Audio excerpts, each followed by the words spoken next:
আদি অনাদি ধাৰাবাহিকখনৰ আজি নিশা আহিবলগীয়া এপিছডৰ প্ৰম' মুকলি হৈছে।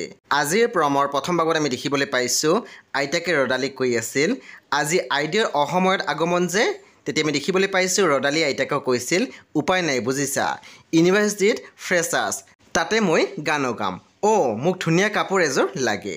তাৰপিছত আমি প্ৰমত দেখিবলৈ পাইছোঁ ৰদালিক কৈ আছিল ভাল গোৱা, কিন্তু ইমান ভয় কিয় গোৱা, খুলি গোৱা, you have a gifted talent. তাৰপিছত আমি প্ৰমত দেখিবলৈ পাইছোঁ অমৰে মাকক কৈ আছিল মোক তুমি কেতিয়াও ক্ষমা কৰিব নোৱাৰিবা নেকি মা। তেতিয়া আমি দেখিবলৈ পাইছোঁ মাকে মাত দিছিল নেমাতিবি মোক মা বুলি, সেই অধিকাৰটোৱে কেতিয়াবাই হেৰুৱাই পেলাইছ। সেই বন্ধু বান্ধৱীসকল আজি নিশা 9 বজাত ৰং টিভিত আহিবলগীয়া আদি অনাদি ধাৰাবাহিকখন খুবেই বেছি ইণ্টাৰেষ্টিং হ'বলৈ গৈ আছে, সেই আপোনালোকে চাবলৈ একেবাৰে নাপাহৰিব। পৰৱৰ্তী আপডেটৰ বাবে আপোনালোকে মোৰ চেনেলটো ছাবস্ক্ৰাইব কৰি কাষত থকা বেল আইকন টিপি দিবলৈ একেবাৰে নাপাহৰিব।